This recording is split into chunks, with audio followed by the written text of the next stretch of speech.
really excited to be able to come and chat with you today, and hopefully we can chat as well along the way. What I don't want to do is do like a sort of a presentation as such. And you know, it's just amazing to have been invited to speak at what is the 100th year of Summerhill. And never in my wildest dreams thought I'd get the chance to share some of my thinking and work at such a brilliant event. As I just said in the previous workshop there with Alex, I'm a little bit of an outlier. Potentially, I'm not directly involved with self-directed learning. In my own thinking and pedagogy, what I try and do is take the echoes of it and try and bring it to mainstream education here in England. And so it's the English kind of education system that I'm going to be talking about. There will probably be some parallels along the way, potentially politically, that we're going to kind of look at. And as I say, it'd be really nice, just to begin with, those of you who are with us today, it'd be just really good if you wouldn't mind just into the chat, just typing where you are in the world, just so I get a sense of where you are, even if, and potentially what age range of children you work with or that you're interested in. So thank you. Yeah, Kat is in the UK, Georgia. Yeah. And I myself are here in Devon in England, the next question I'd love to ask is whether you consider yourself to be one of the play people. So the play people are people who value childhood. I'm guessing that you are. I'm guessing you wouldn't be here if you weren't one of the play people. But the play people, to my mind, are the most important people currently within education, and they most certainly are here in England. We have a political landscape that very much in mainstream education is all about more earlier, and you know, very, very formal learning from a very early age. We're probably one of the, I think in the whole world, we're one of the top countries for introducing academic skills to children at such a young age. And already today, we've just had an announcement from the government talking about expanding the number of very young children that adults can look after, which again just reflects how little childhood is valued within England. So what I want to try and do today is I have create a little presentation to share with you, and I'm just going to kind of just talk a little bit about what I'm trying to do, which is what Kat has asked me to kind of sort of talk about when we first got chatting. It was on Instagram, I think, wasn't it, Kat, along the way? Good old Instagram. So I've just got a few slides just to kind of just chat through, and hopefully you can see where it says. Can you see where it says childhood on that one there? Let's just go back. Sorry, we'll just go back one. See that one there? So just really, really briefly, these are two books that I wrote. I used to be a foundation unit leader in a primary school here in England. So I worked with 3, 4 and 5-year-olds, and we created a pedagogy within this mainstream school that was very play-based. And we got lots of attention from various other schools. And it led to me writing the book on the left, Can I Go and Play Now? Which is often the phrase, isn't it, that you hear from children when they're a little bit bored with adults. They say, can I go and play now? And on the right-hand side is my second book, which is called School and the Magic of Children. And the word magic is something that you're going to hear me probably talk a little bit about today, because I greatly believe that children have a magic to them.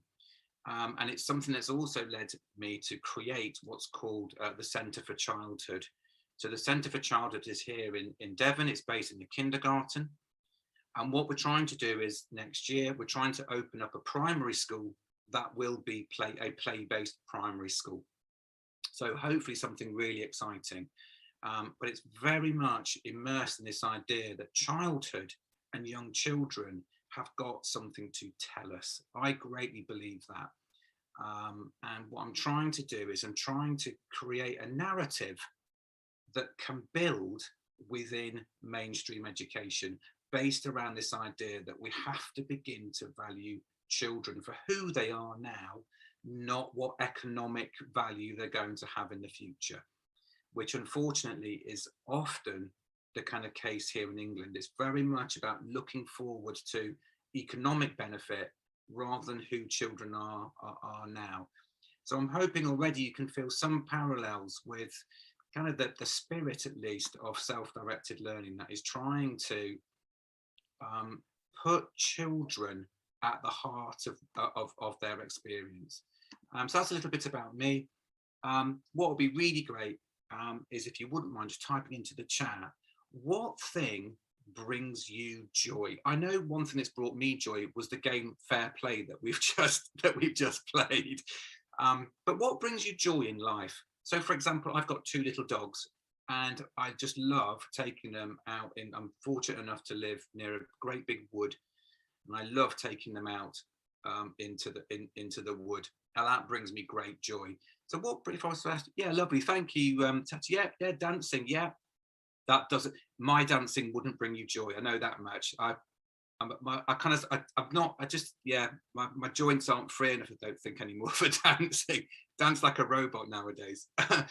Yeah, riding your bike. Yeah. It's that freedom, isn't it, to get out into outdoors. Yes, sunshine and singing. One of the things that again we're going to kind of look at along the way is this idea of looking. This is again in a mainstream educational sphere that I'm talking about now, is trying to look outside of education for our influences, trying to find lessons outside of educational texts and our own experience of school. And it's something that I'm incredibly passionate about. And I don't know if you know the poetry of Mary Oliver at all. If not, she's really worth looking at. She's just absolutely beautiful. Just gorgeous poetry, just about the need and the joy of natural connections to the world. And it's something that we're going to kind of sort of pick up along. But to my mind, joy, such a small word, is one that just gets overlooked time and time again in our English mainstream educational system. It's very much about function, children functioning. But actually, to my mind, it should be about children feeling before function. And what we do is we feel the world, we feel our learning, we feel connections with one another. And again, it's something in my own work that I'm trying to do when I go in. I'm blessed enough to go into mainstream schools to try and show that actually it's got to be about feeling first. We've got to connect children to their days. Now, of course, when we're thinking about within a mainstream school, there will be things, there is control, but it's about trying to look at what bits do need to be controlled. And again, we'll look at that as well. But I'm just mentioning that as in a context, as I do appreciate within mainstream education, you're not going to have as much freedom as you would if you were, unschooling or, so I do recognize that, and I do acknowledge that. But it's about trying to kind of explore what it is we're giving children in their day within mainstream education. You'll see here that the words in this speech bubble, these are the things that I believe that children absolutely deserve within their day, if they're in a mainstream school. These things are what I believe. I absolutely believe in adventure with children. I often talk about education done with children and not to them. I hugely believe in magic and in make-believe. That's one of the things about make-believe, as we've just experienced in the previous workshop, that idea of storytelling, creativity, what I call story dreaming, is part of our human experience. It's how we make sense of the world. And we have to give children space and time to do that. It's critical. And often in mainstream education, again, it goes back to the function of writing. Certainly here in England, it's very much grammar and order and knowing rather than feeling stories and being creative. And to me, it's a real shame. And it's trying to bring our education system back into, we have to feel stories, we have to live them. And again, in the previous workshop, what I loved about it was this idea of almost like living inside a storybook. So again, it's this concept of connection, connecting children to their days so that they're not at the side of their days. The day doesn't belong just to the adults and the adult intention. It's something that's a cooperative as best as we can within the parameters. And part of that is how I like to see academic learning, in inverted commas. I prefer to see it as the gift, that we present learning to children as a gift. And it's something, again, in my first book that I explored, that we'll kind of sort of touch on today, as to kind of how I see that happening within mainstream education. And it can be really powerful. Now, I'm hoping you've read Lord of the Rings or The Hobbit, and you know you know who Gandalf is. By the way, sometimes I get called Gandalf when I go into, or I get called Santa, Grandad, or Gandalf, or a wizard. So it's not being a play Gandalf isn't about having to grow a beard. But the idea here is it's trying to reimagine mainstream education, where it's as if the children are like the hobbits, and they're going to go out on an adventure. Gandalf couldn't he, in Lord of the Rings, he could whistle for the eagles. Straight away, the eagles would come, the hobbits would climb on the back of the eagles, and they fly off and drop the ring into the volcano, and that would be a very short story, a very short film. But Gandalf doesn't do it, because he knows that the hobbits have to go on an adventure, because they've got something about them. They've got this ingenuity, they've got craft, they've got guile, and they can find their way. And Gandalf appears in the moments when the hobbits need him, when they get lost or they confront challenges that they can't overcome. Gandalf arrives, but he never really stays with them. He kind of comes and then he disappears again. And in fact, we could argue, that Gandalf actually, in the books, lays down his life for the hobbits, because when they're being chased, aren't they, in the mines of Moria, he tells them to go, and he turns around and protects the hobbits and rescues them. And this idea, I believe, this analogy can be translated over into education, that we say to children, actually, here is a day, it's like a pocket, or as I prefer to call it, a box of delights. Each day, a box of delights. And what we're going to do is we're going to go on an adventure. And I am here as an adult. I have got skills.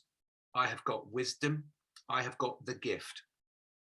But I also acknowledge and I see your wisdom. I see your magic.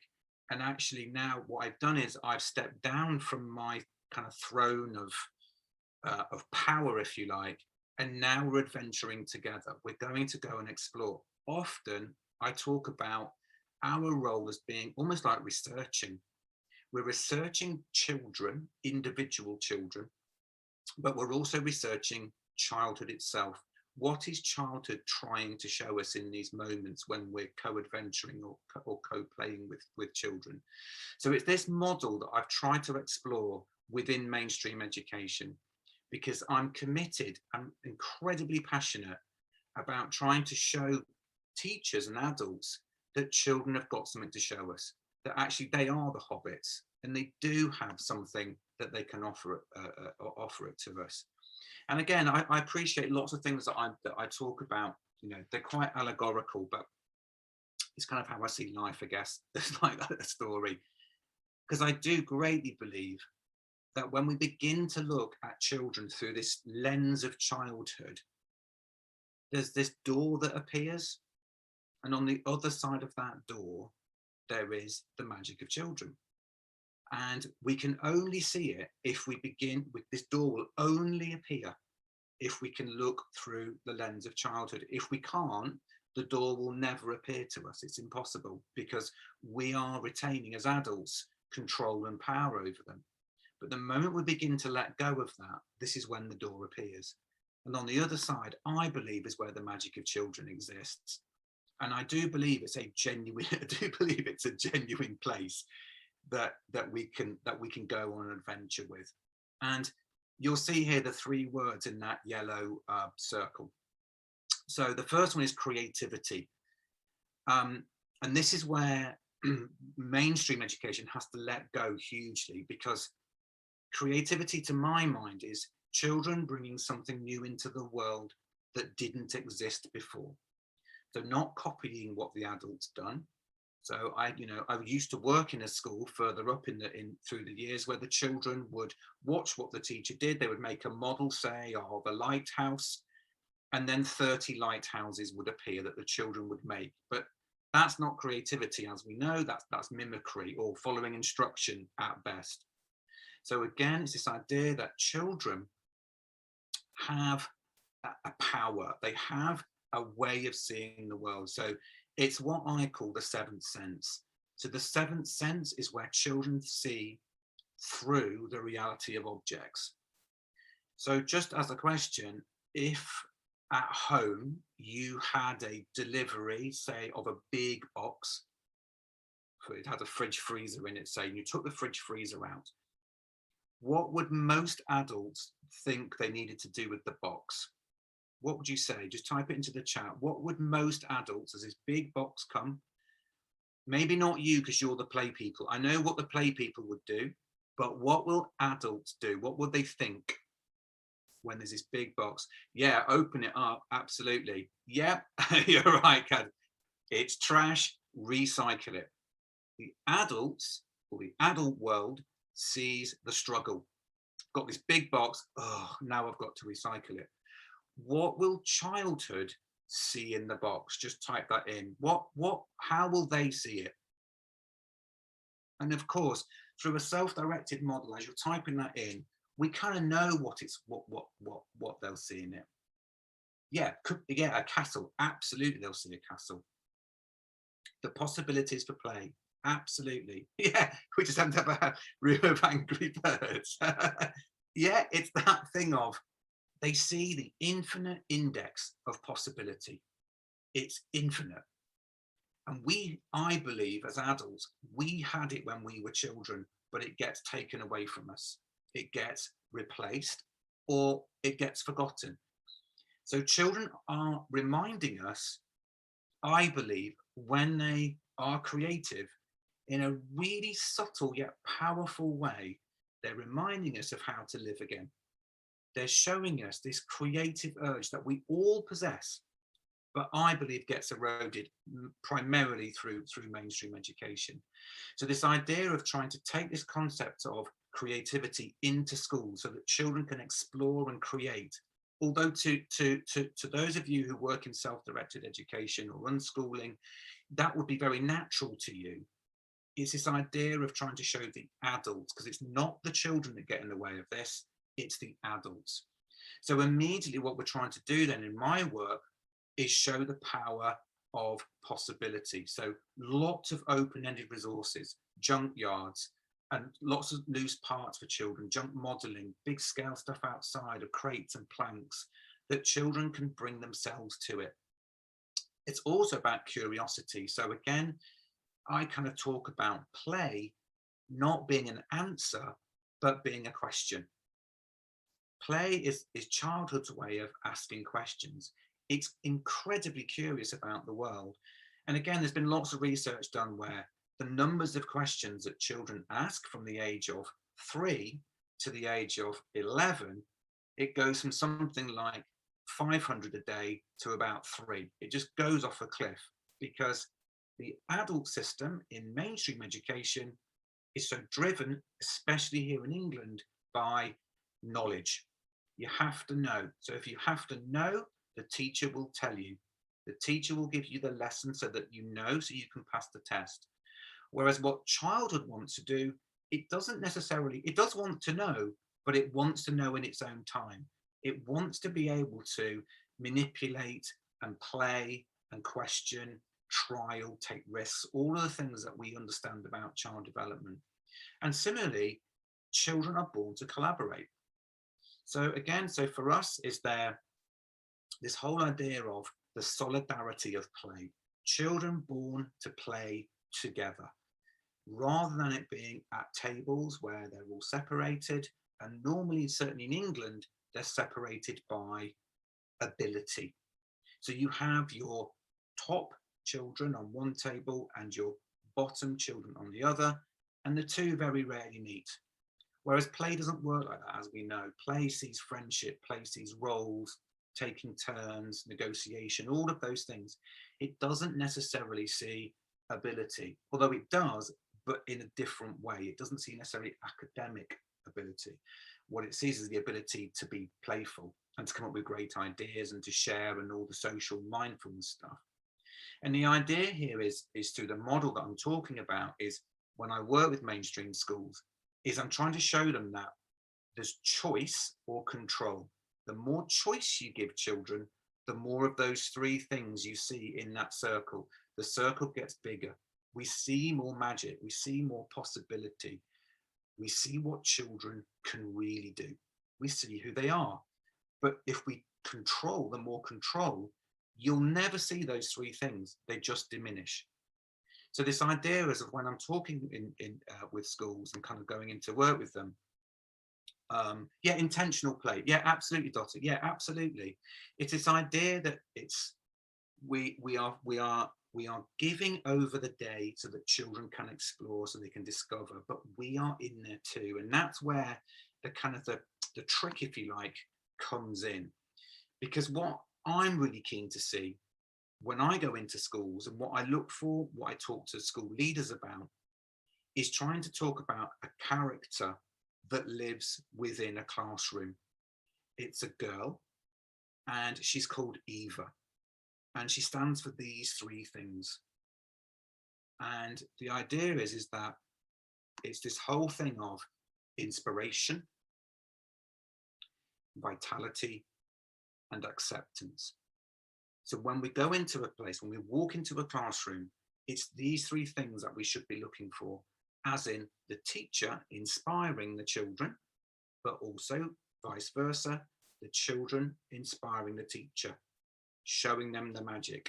Here's the seventh sense, here's our collaboration. Secondly, vitality. And this idea of energy.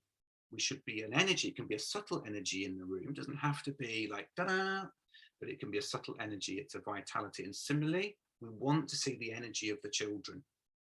And the last one I think is the most critical one. It's this thing of acceptance, children belonging to their day.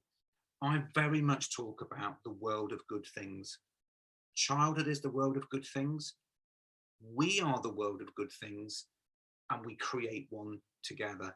And you're right, Bruno, as you're saying, conventional schooling doesn't necessarily care about this, but it's what I believe, what I'm trying to do very, very slowly, is trying to bring these ideas within it.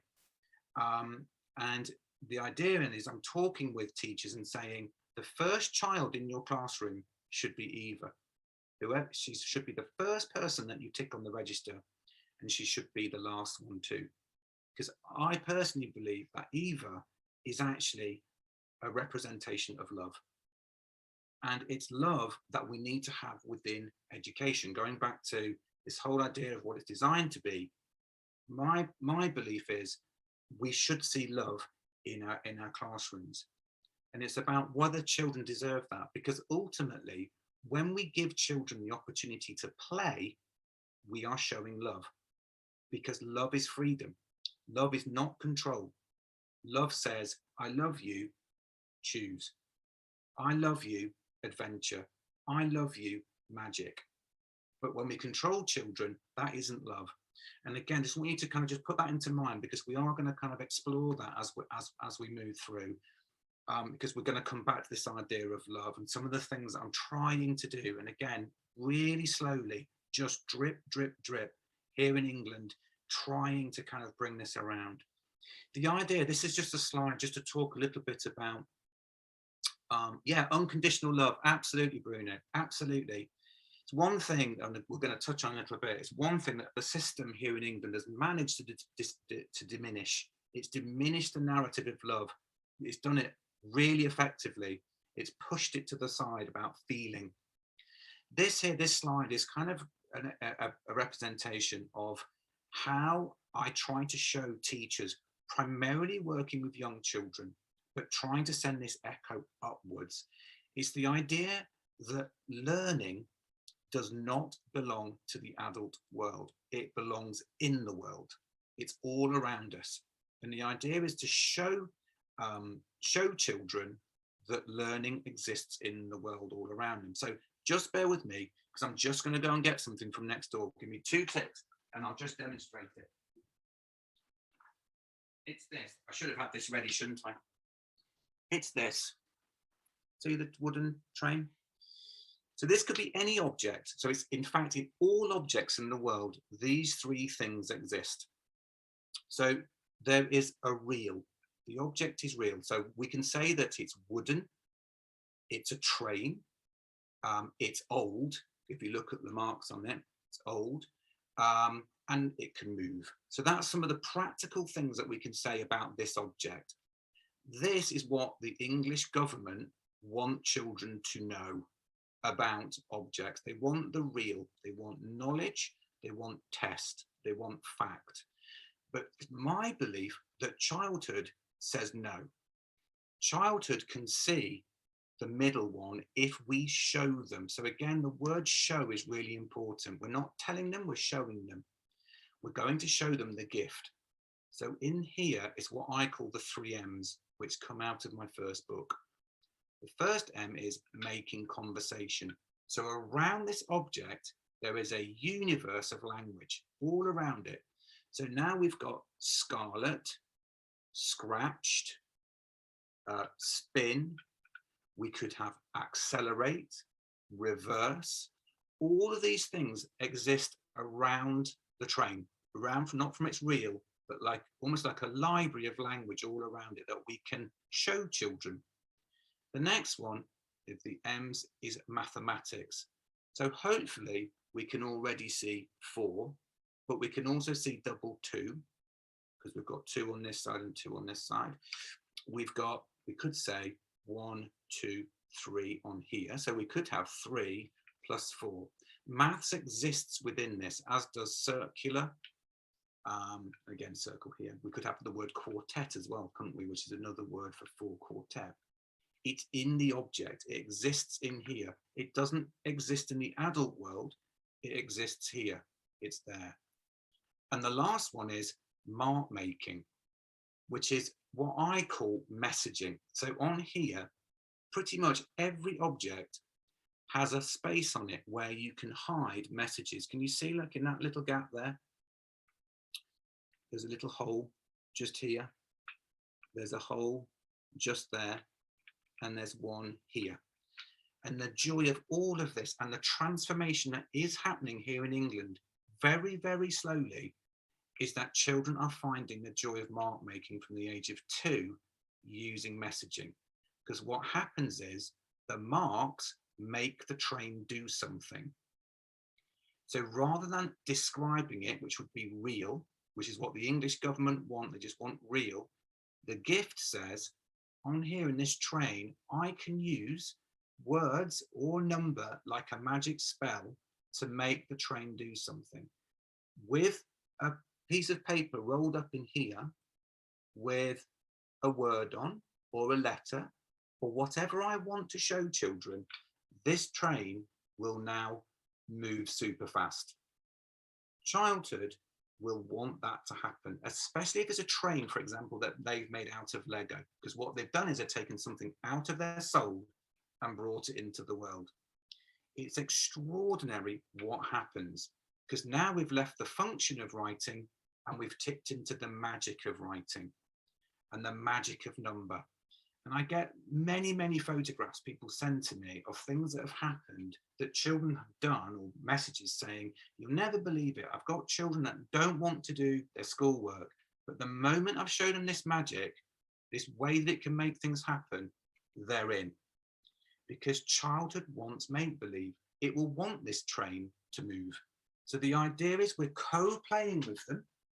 but we're also showing them, because the moment you show children these spaces to hide messages, the moment you show them language, the moment you show them mathematics, it starts to create a culture where children begin to notice it all around them. So not just in school, when they're out and about with parents, they begin to see the maths. It's a little bit like, if you went out to the shop and you see, I don't know, shop windows, or you might see grills on a drain. If you begin to use this with children, children begin to see the world popping out at them. So what it's doing is it's liberating learning away from school and showing them that learning exists in the world. And it gets even more magical because you can show them the story within it, which is what I call the soul. And the soul is, this has got a story, it's got a real story. So the real story of this is the train that I used to play with when I was 3 years old. So this is as old as me, pretty much. And I used to play with it on my mum and dad's carpeted floor with my brother. That's its real story. But actually, I can now make believe one. I can story dream one. So actually, this train, it actually is it's driven by little rabbits, and it can fly to the moon because there's a rabbit on the moon. And they go, did you know there's a rabbit on the moon? Do you know about the rabbit on the moon? If you look at the map on the moon, it looks like there's a shadow of a rabbit. Yeah. And so so the train can take little mini rabbits up to go and see the big rabbit in the moon. And again, it's a really simple way of showing children that they too can story dream, because the more we do it, the more we show them, not telling them to do it, you just show them, they begin to see the possibility. It's a really exciting way to work with children. And what we're doing is, and this is in a mainstream model now, where what we're doing is we're showing them the joy of phonics and the joy of mathematics. We're showing them the joy of story dreaming together. It really can be transformative within the model of mainstream education. And what I'm trying to do is take those echoes of self-directed learning, and I completely acknowledge that it's not that. We would never stand here and say this is self, because it's not, because it's within school. But I'm just trying to take the joy of, you've got choice, you can be creative, you can lead to a degree what your adventure is, but I'm the play Gandalf. Let me sprinkle this over your experience. I've got wisdom. Here's my wisdom. What's your wisdom? So there's this kind of like relationship between the two where the teacher and the children belong together. And what we're doing as adults is taking what we know, which is basically, so again, this is in a mainstream model. As the teacher, I know the curriculum. I know what I need to teach. But what I don't know is what children's adventure is going to be, because I've got no idea what they're going to go and build outside. I've got no idea what they're going to do in the construction zone. I've got no idea what they're going to paint. That's the exciting bit. That's the adventure bit. That's the bit that I'm going to take almost like my little suitcase of the skills that I know, and I'm going to go onto the adventure with children. And it's what in my second book, I talk about the soulification of children. And again, it's this idea of children having this soul, having some kind of, in inverted commas, spirituality, of being able to see the world in a different way to us. And what we're doing is, when we give them choice and the freedom within the mainstream model, we're doing something slightly different. We're now not controlling them. We're at such a great degree. What we're doing is we're giving them as much freedom and choice as possible, and we're in there with them. It's what I call self-architecture. We're trying to show children that there's an adventure outside of themselves, but also there's an adventure inwardly as well. All the time, play is building our identity. Childhood is creating who we are. And we can only do that if we've got the magic of children. Without it, we are eroding childhood. With it, we can at least add to it. And it's this whole idea about connection. Because when we ask this question, it'd be really interesting, guys. Type in, when do you think childhood ends? At what age would you say childhood ends? When would you say? Type in at what age do you think it might end? Would you say? Different to when it's ended, by the way. Yeah, that's it. Kat, I knew you'd type never. But it doesn't. In a way, it doesn't, does it? And the idea here is trying to say to mainstream education, if we all acknowledge, which I think we probably would do, that childhood lives within us, who is going to break it? Who is going to stop it? Because what I'm trying to do here is bring the narrative of childhood into mainstream education. So here, for example, in England, we break it down into early years, then key stage 1, which is from 6-year-olds to 8-year-olds, and then key stage 2, which is up to 11-year-olds. So what it does is it creates these schisms within children's experience, but it's childhood. So at what age are you going to end childhood? So now what we're doing is we're asking an open-ended question. Who's going to end childhood and what does it actually need? Which kind of takes me on to the next little bit here, because the one thing that schools are great at, and not all schools, by the way, and I'm really not into teacher bashing. I'm just going to put that out as a caveat. I'm really not, because they're operating within things that are bigger than themselves. And there are many, many, many good and amazing mainstream educators. There really are. And I've met lots along the way, working within the parameters of what they can do. But there is also a culture, especially here in England, around what I would refer to as the illusion of learning. If it looks like children are learning, then it's valued. So one example would be children sitting with their legs crossed on the carpet. Here in England, we're kind of obsessed with that. We have this thing called good sitting, good looking, and good listening. And yet there's no link between children sitting with their legs crossed and learning. Like, there really isn't. And in terms of, it actually hurts boys to do it, especially because their groin muscles aren't stretchy enough. So that really hurts them. So you'd have things like, another illusion of learning is here in England. Yeah, not only in England. Yeah, I'm sure it is. We have here assemblies where all the children have to line up and they go down to assembly. And normally you have to sit there in assembly while a teacher probably bores you for 15 minutes about something that you're not really interested in. As long as you can sit there in silence, then you've learned something. But the children haven't learned something other than the compliance. And here in England, most teachers, all the children will be sitting with legs crossed on the floor. Where will most teachers be sat, do you think? Just type in where you think the teachers will be sitting. The children are sat on the floor with legs crossed, yeah, on a chair.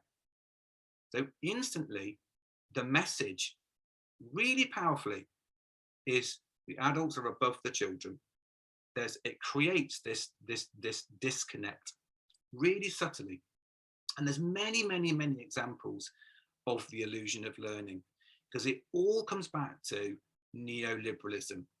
So neoliberalism is something that, again, is never really talked about within education here in England. It's very, very, it's like marginalized.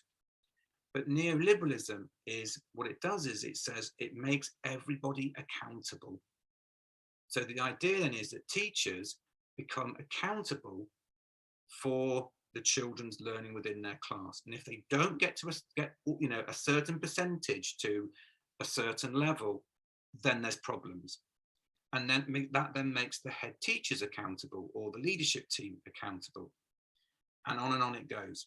So then we have tests and assessments, and especially here in England, so we've just done one now with 4-year-olds, the baseline assessment, tests children because it is a test, and then there's a phonics screening test, and then there's good level of development, and then there's the SATs, and on and on it goes. They're even now talking about bringing the SATs back for 14-year-olds here in England.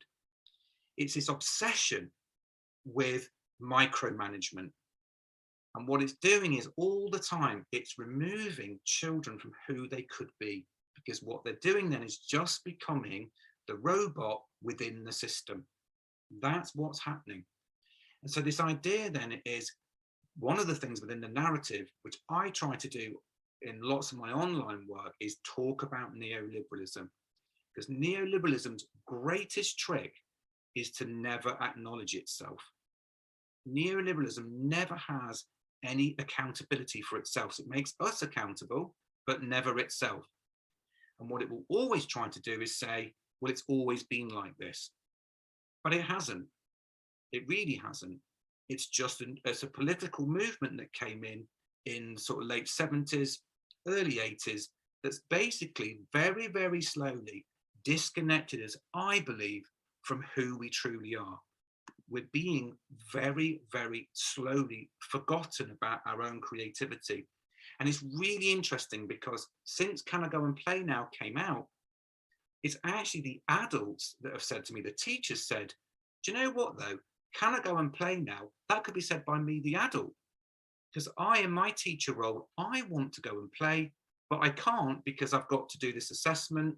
I've got to do this. I've got to get children to hear, to hear, to hear. So what happens is we end up teaching through fear, because that's what neoliberalism does. It makes you accountable. You have to put the hours in, you have to justify, you have to tick the box. So it builds a culture of fear within our classrooms. So that this idea that we've always got to be busy as the adult, as teachers, we've always got to be busy. We've always got to have this idea that is waiting for us. We're going to have performance management. And that's the micromanagement of neoliberalism. And so this idea of with what I'm trying to do is push back against this and say, do you know what, guys? No, children deserve better. Children absolutely deserve a childhood. They really, really do. And so it's this idea then of trying to show that somehow, and it's, to me, it's a really subtle thing, is about trying to build something new. And this is something that I just love to share with you. This idea that I'm hoping to build on with the Centre for Childhood is the creation of some kind of teacher training course where we're going to immerse adults, not in educational policy, not in how to teach a lesson, not in management behaviour, not in how to teach literacy or phonics, but actually how to feel alive. So this whole idea is it's a course based around poetry, around music, cinematography, art, Mary Oliver, because she's definitely got to be in there, the poetry of Rilke, connecting people, connecting teachers to life itself.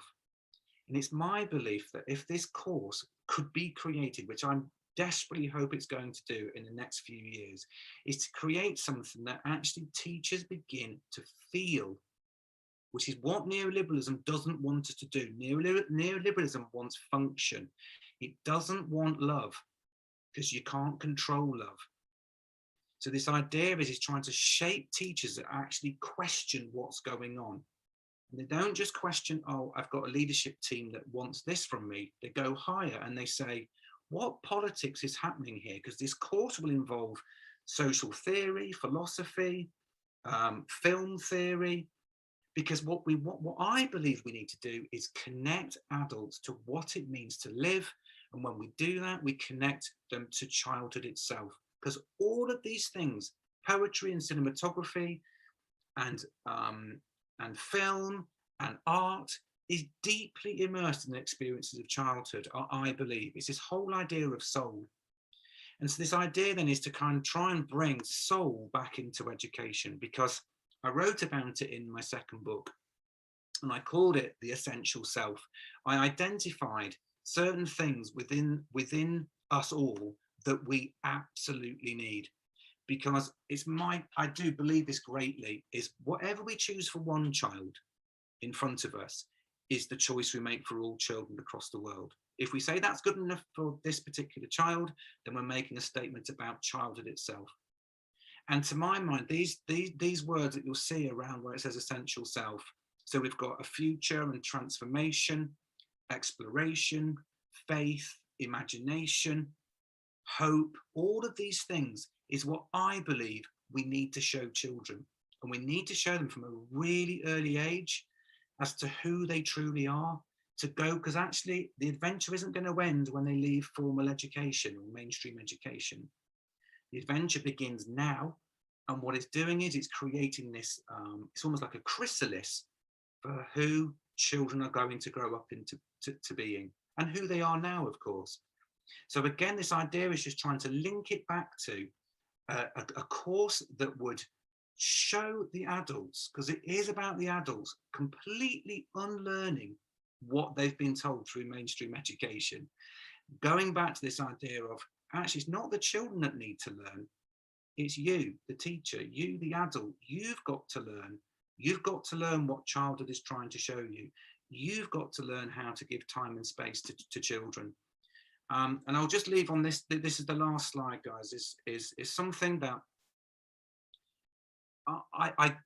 it's beginning very, very slowly, very, very slowly. I created something called the magic mirror, which you'll see here on the right-hand side. It's a toolkit that I created so that schools could look to see whether they were adding to childhood or eroding it. So I identified 10 things that I believe childhood has to have every day.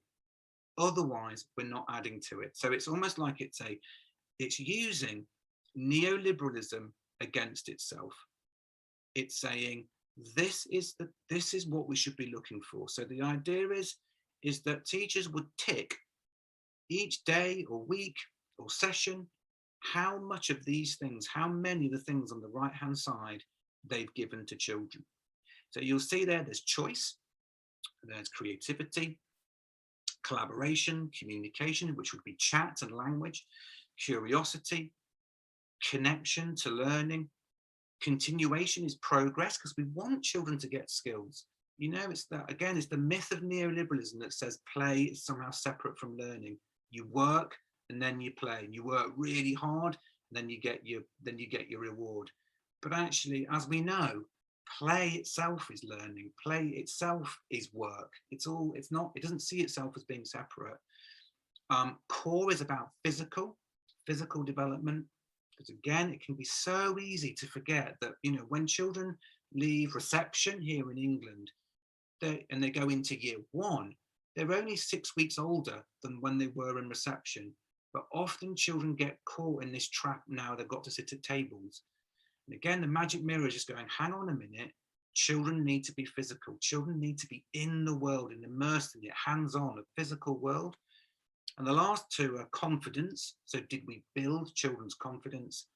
And the very last one is commitment, which is to the teacher saying, how committed were you to that lesson or that week? Where did it come from the soul? And the idea is to say, okay, grade your week, grade your lesson. Did it score 2 out of 10? If it scored 2 out of 10, and these 10 things are what childhood wants and needs, then we've just eroded childhood. If we've scored 8 or 9, we've added to childhood. Keep on doing it. That's a good thing. And this photograph you'll see here is from a school that have actually put the magic mirror not only outside their classroom so that people know, they've also put it inside their room so that children know. So that children know that's what they have to have from their day. So what it's doing is it's shifting this accountability, not in terms of it's just got to be learning, it's got to be childhood. And there are schools now that are beginning to use this approach within their kind of makeup, if you like. So again, it's really, really slow. It's not going to, you know, the history of education is a behemoth. So I'm not under any illusion that it's going to change the world overnight. But there's real interest in it, because what it's doing is it's saying to schools, at what age are you going to end childhood? And what I'm trying to do, and there is one that exists here in the UK, she's based down in Kent, down in England, is I'm trying to introduce the role within schools of the childhood coordinator, an adult who's responsible for saying across the whole school, right, what are we doing about childhood? How are we going to make sure that children in this school get a childhood? And it's incredibly exciting what's happening. So I'm actually going to the school next week to go and see the impact of it, because the Kath, she's called, the lady called Kath, she's slowly transforming her colleagues further up in school to begin to think about play and childhood and choice and all the things there on the magic mirror. Really super exciting. And it's my belief that if we can give the toolkit to parents, potentially in a simpler form, we can begin very slowly to use neoliberalism against itself, so that we can create, and you'll hate, and this is a bit of a bad thing to say, so forgive me, but it's about trying to create childhood as a product, because that's what neoliberalism relies on. It relies on a market, it relies on the consumer. And what I'm trying to do is show that childhood can, I know it's not, by the way, I know it's not a product. Please don't lynch me. I know it's not a product, but I'm trying to use the narrative of product to show parents that they've got to demand those things on the right hand side there from their schools. Because if they do, and this goes right back to what I said at the start, if you allow children to have choice, and if you expand their magic, it's love. It is love. So to my mind, the whole power of this is that we can begin to create something that's going to identify schools that love.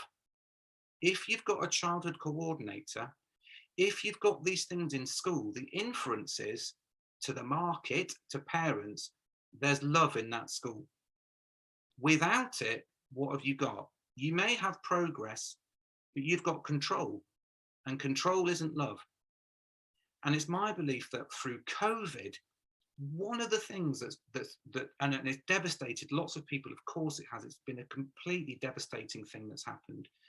But one of the tiny glimmers of hope that's come out of all of it is that maybe, just maybe, change can come. Something new can be built. And again, I'm just going to show you this last slide, because I greatly believe this. It's actually not about changing anything. What I'm trying to do is build something completely new that parents will look for. And I know it's tiny at the minute. It's like absolutely minuscule. But what I do is I take huge inspiration from Summerhill, from democratic learning, from unschooling. And what I'm trying to do is take those echoes and trying to do something that can build something new.